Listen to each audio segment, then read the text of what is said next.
Hey guys, Puppy Kicker here. We're gonna change it up. The last video I was doing, I was making my safari rack for my truck, but this weekend we're gonna jump back over on, if you can see it back there, the 4-wheel drive. I'm gonna show you what I got planned to do today. So let's head over there.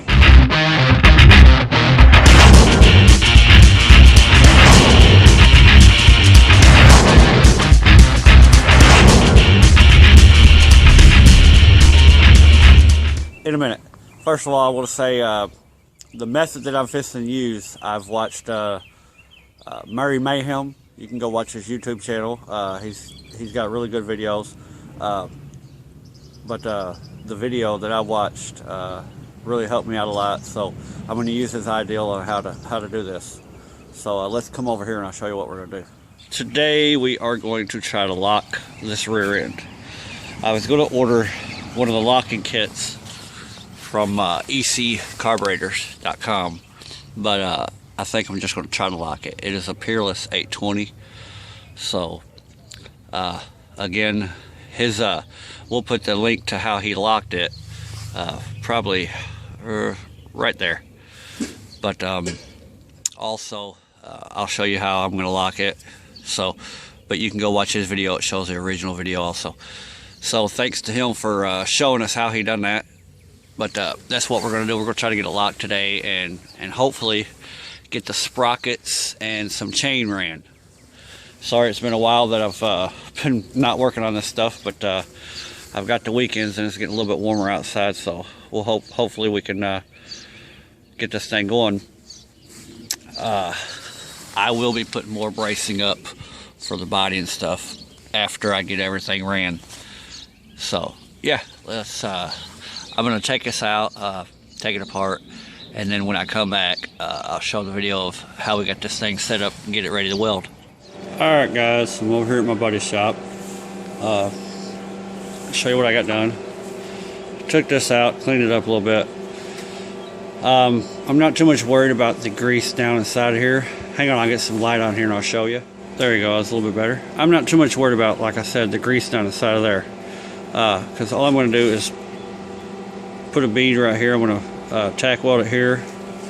I'll come around here and I'll tack weld it, and I'll spin it a little bit, tack weld it more, and then I'll pull the whole thing, this whole set of gears out, and I'll weld all the way around this shaft and all the way around here, and put it back in, and then it should be locked. So let me get you set up on a tripod and we'll get some welding done. Alright guys, for welding this I'm using a stick welder. It's 220. It'll get a lot better heat, better penetration, so let's try it.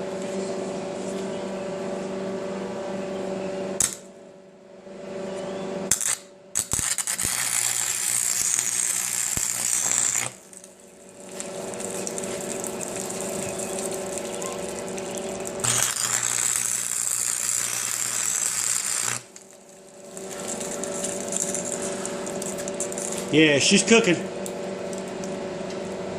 You can see it's already locked. So I'll pull this out of here and we'll finish welding that. In just a second here, because I really don't want to touch that thing when it's that hot.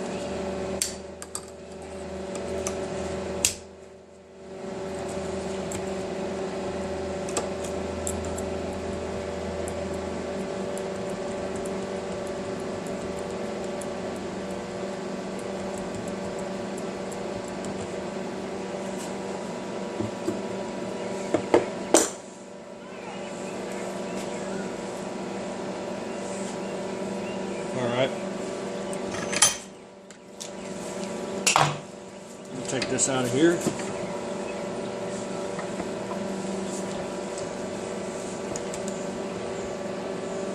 Set this right over here to the side for now.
confident in that. Now what we'll do is submerge this in some oil, and we'll be right back. Alright guys, I got it back in there. All I done was just dipped it down in some oil. It helps harden the metal while it's hot. Put it all back together, just stuck it back down inside there, and as you can tell, this will be the input shaft, but I'll turn it, and you can see both axles will turn the same way. Well, you see.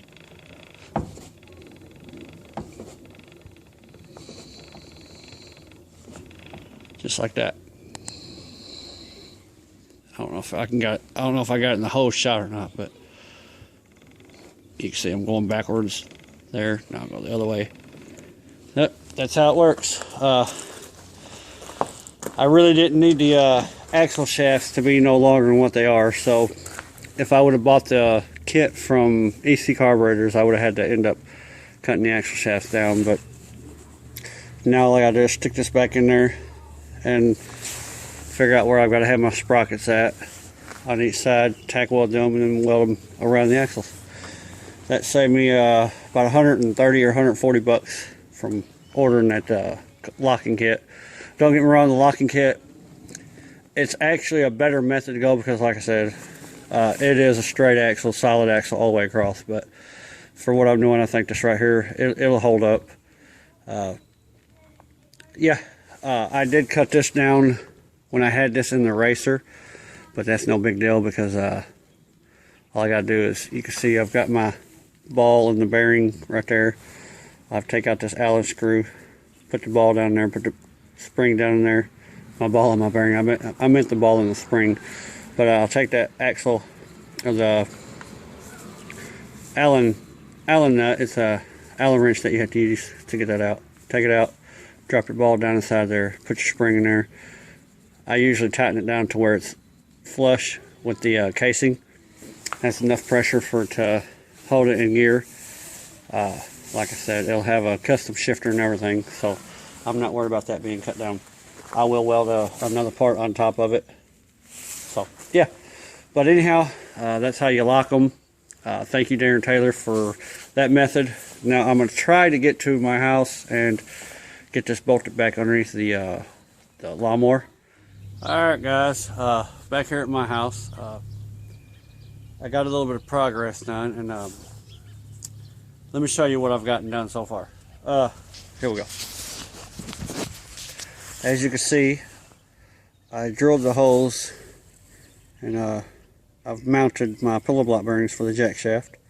Got the jack shaft ran through there. I do not have nothing welded yet, but I stuck the sprocket and the pillow block bearing over on this axle, and then I came over here and I ran my chain from the pillow block bearing, the jack shaft.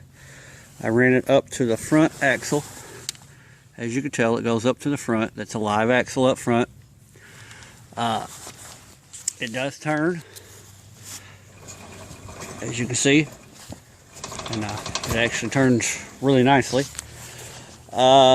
Next, I'm going to, after I get more chain, because that's one roll of chain, and basically I can't use the rest of this piece because it's too short for here or over to that one.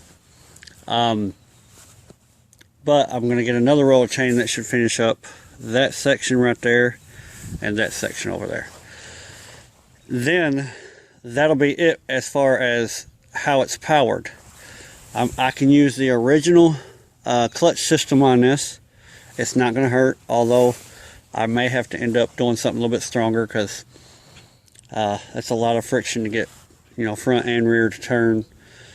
With the front end being basically both of them straight axle, it's going to take a lot of force to turn this thing because, like I said, it's true four-wheel drive. All four wheels will spin. I'm going to be using Intech 21 or 22 horse Briggs Stratton Intech motor on this. I'm pretty sure I'm going to have to end up either doing, I'll probably have to end up doing a double clutch pulley system, maybe even two belts for for a clutch system. But that's what I've got done so far. I've already put the spring and the ball back inside the transmission. I'll have some mounts coming from the tube, the frame of the four-wheel drive system. I'll have some mounts coming from here up to my transmission to help lock it all in. But that's it as of now. I'm going to get some more chain for to finish up the rest of the drive line. And then the next thing I'm going to work on after that is the steering, which I've got this right here. A good buddy of mine, I met up with him, Crazy Dave. He gave me some rack opinion steering. So we're going to try to put it on this thing. If not, I mean, we can only do what we can do. It's kind of like a homemade rack opinion steering system on here anyhow. Because you can see, this is your steering shaft. It comes down, if you can see inside of there. I don't know if you can or you can't. Well, my camera quit flipping over. There we go. I don't know if you can see down inside of there. But that's a gear, and it turns this, which is the steering arm. And it makes it turn back and forth, so it's kind of like a rack opinion. I will kick it over and come up if I cannot use this rack opinion that I got from Crazy Dave. The steering's already on the correct side that I need it for, so I'm hoping I can get that on there. But yeah, I'll also be widening out the hood or building a custom hood. I'm going to end up building a custom dash because I want to be able to put my feet under the dash. Haven't decided whether or not it's going to have a roll cage. It may have. It will have a dump bed on the back of it. But yeah, that's how it's looking so far, guys. Like I said, I'm sorry that it's taken me so long to get back onto this, but just continue sticking with me because I'll be able to start working on this thing more often on the weekends now. After this build, I know most of you all have asked, what about the father-son build? I've got to completely redo the gearbox mount for that. I used some 1x1 square tubing, and by the time I bolt it on, I can't get my pulley up underneath of there. So I'm going to take it off and use some flat stock, 1/4 inch, and I'll build a whole new mount for it. That's just about the only thing that's stopping us on that. So after the four-wheel drive is done, father-son build will be done. Then I'm going to play on my toys for a little while. So thank you all for hanging in there and sticking with me. God bless each and every one of y'all. I do claim to be a Christian. I'm not perfect by any means, but that's the difference. If you claim to be a Christian, you strive to try to always improve. But thank you all. I could use your prayers. Pray for each other. Pray for the channel. Please continue. If you have not subscribed, please hit that subscribe button. And again, go get all of my gear, my stickers, hoodies, t-shirts over at sulphurcitydesign.com. Check me out on Facebook. And thank you again, Darren Taylor, for the ideal on how to lock this Peerless 820. Thank you for giving me permission to use that ideal. And like I said, all credit goes to you. Y'all go check him out, Murray Mayhem. God bless y'all. Straight up out the woods where I love to stay. It's that country white boy that you love to hate. Pushing them 4-wheel drives cause we love some mud. And when we party, we ain't stopping till the sun come up.